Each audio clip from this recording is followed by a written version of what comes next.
Hello and welcome to this video on Jade, Unjaded Jade's book of how to revise. Is it any good? Do I recommend it? Should you get it? Well, the answer is, I think you probably should.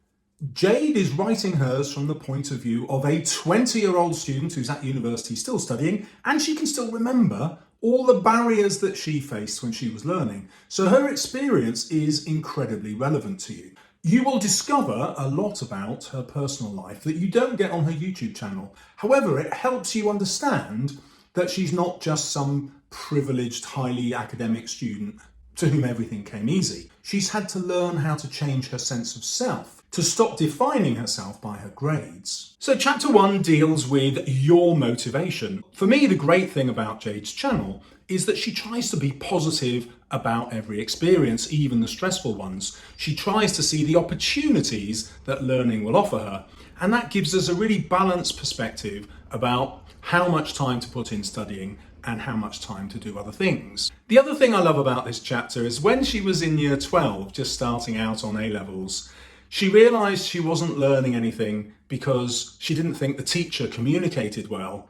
And there was a light bulb moment where she realised it was no good just blaming the teacher. Her learning was in her own hands, and she could completely change that dynamic by thinking how to use the availability of teachers in her school to improve her grade. And this kind of ownership of your own destiny, where the exam system isn't something that's just being done to you, that you can actually control, I think is really empowering. Because after all, it's very easy for you to end up with a teacher who you just don't get along with, or who doesn't explain things in a way which you understand. Well, what are you going to do about it? Jade will tell you. Chapter 2 is about the academic system, and Jade takes this view that schools tend to put you into boxes and shove you towards an exam, which might not suit your needs or the way you learn. She says the best way to think about exams is that they are a game, and your job is to learn the rules and learn to win. Chapter 3 is how we learn. Now, I particularly love this chapter because Jade just doesn't cram it with things that worked for her.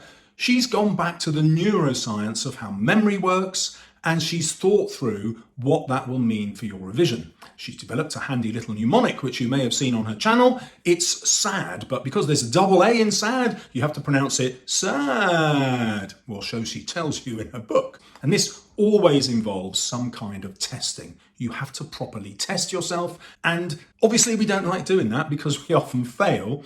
And she's really good on how to overcome those feelings of failure, especially as she admits she's a real perfectionist.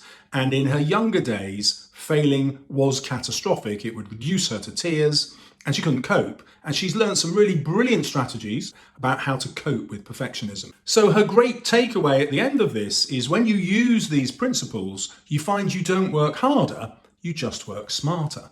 Chapter 4, Study Methods, picks up on this theme. It gives you proven techniques which match with the neuroscience about how brains learn. She's absolutely brilliant on how to use flashcards. In fact, I genuinely learned something from this chapter on how to improve flashcard use. But her favourite technique is one she calls blurting, where you start with a question and then write down everything you can remember that's relevant to that question. This discipline is so powerful because you then compare it to a mark scheme or the specification and find out all the concepts that you didn't know clearly enough. Blurting isn't something I've tried, but if I were taking an exam, this is a technique I would steal from Jade. For me, the number one revision technique is actually doing past papers. I just believe it's a much quicker way of getting your learning done. But now comes a bit of unjaded genius. So Jade's realised that we have mental associations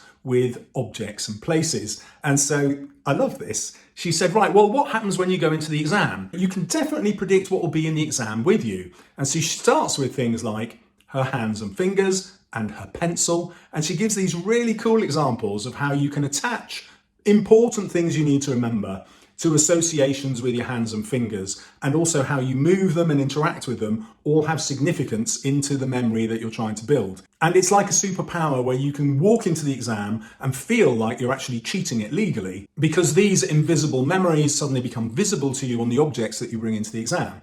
Really, really clever idea. Chapter 5 is all about timetabling your revision. I have a 24-year-old son whose academic results were easily as good as Jade's. Well, easily is the wrong word, he had to work for them, but he worked much less hard, mainly because he worked from past papers. He found it just a much more efficient way of finding out what you don't know. So he didn't need a timetable about what subjects he was going to do and when. He just got home, cracked on with a few exam answers, and worked out where he needed to apply himself. Jade went to an all-girls school with high academic results, and she's really clear about the pressures that young women put on themselves and also schools, parents and society puts on them. So actually she promotes having a revision timetable not as a way to make sure you do enough revision, but also as a way to stop you doing too much. So if you are a bit of a perfectionist and you do worry about your exam results, this chapter will be really helpful. Chapter 6 she calls productivity hacks. These are better ways to use your time when you're revising. She's a massive fan of the Pomodoro technique. It basically involves chunking your revision into 25-minute slots and then taking a 5-minute break and then doing an entirely different bit of revision for another 25 minutes, taking a 5-minute break, and then after 2 hours, stopping. She ties this in with the kinds of rewards you can give yourself,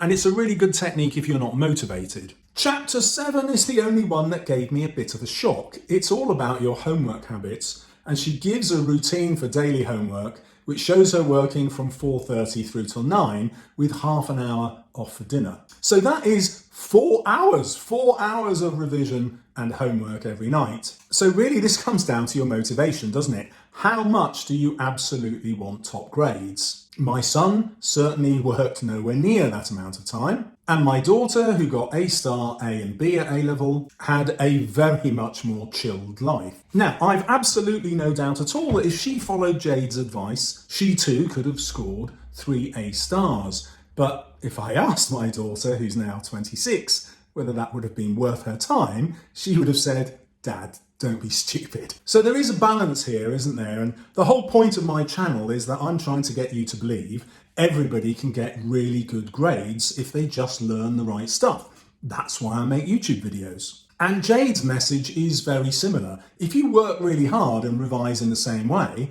even an average student can get fantastic grades. Let's take a real life example. Look around you at the student in your class who gets the lowest grade, and now imagine them at 20. Will they be driving a car? And the answer is very likely, even though the pass mark for the theory test is 80%. Yet they're going to have to learn 80% of the most boring book ever written, the Highway Code. And they will do it because they want to drive. In other words, if you used spaced learning, active recall, associations, and desirable difficulties, you will be able to get great grades. And I think Jade is absolutely right. Chapter number 8 is habit formation. Now, she's really great on how you can get rid of old habits and acquire new ones. And it starts with an idea I'd not thought of before, where she says, take an existing habit that you have, like eating your breakfast, and attach a new habit to it, such as testing yourself on a few flashcards every time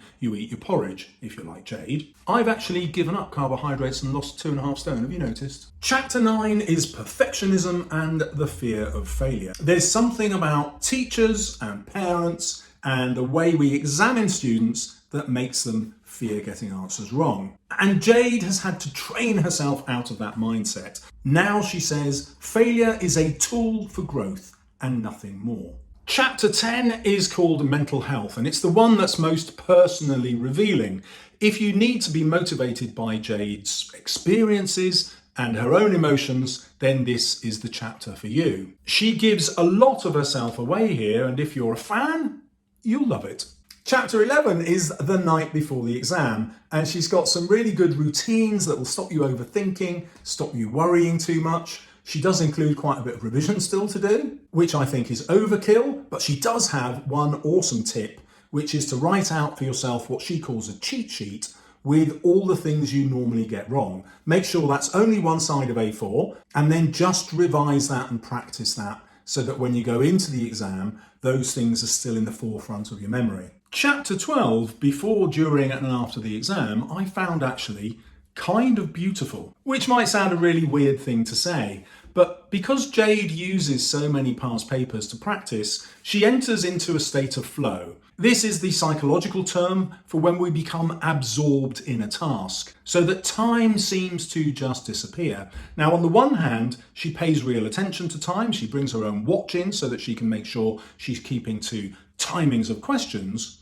But on the other hand, she's totally absorbed in what she's doing. She's no longer worried about the grade she's going to get. She's entirely focused on how best to tackle each question with everything she knows. This chapter contains my favourite line, AQA, you have made an enemy of me. Because AQA completely screwed her in her A-level biology. And that resonates with me. If you've seen any of my videos on how AQA make it really difficult to be brilliant at English because of the stupidity of their questions, you'll know what I mean. But, like Jade, I believe proper preparation can help you overcome any AQA stupidity, and in her case it did. AQA just lowered the grade boundaries because everybody flunked on that paper. So my personal opinion is that only 25% of students revise hard. So that's going to be you. You're going to be in the top 25%. If you follow Jade's methods and revise smarter, then you'll be in the top 10%, because even people who are working just as hard as you won't be getting as much benefit from their revision because they will be doing the wrong stuff. Jade tells you what that wrong stuff is. Chapter 13 is a kind of bonus chapter. It looks at what your life will be like after exams, and she calls this technique that she uses ODYSSEY plans. There is a video on her channel which explains this better, so I will link it up here at the end of the video. But it contains some really good ways of thinking about what the next 5 years of your life is going to be like, and actually what you'd like it to be like. She uses a great example here where she grew up all the way till sixth form being convinced that she wanted to be a vet. And then that idea has suddenly disappeared and it's been replaced by a multifaceted degree that focuses a lot on business and psychology. Just like Jade's channel, you'll come away from this book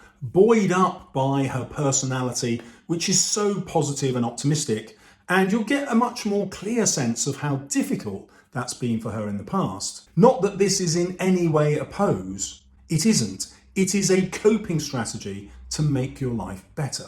And now that you've had my chapter summaries, you can work out which chapters are for you. 3 and 4 are the top for me. In this video, you'll be able to find out more about the science of memory and how you can use that in your revision. See you soon on my channel. Or maybe not. You know I can't actually see you, don't you? I knew it.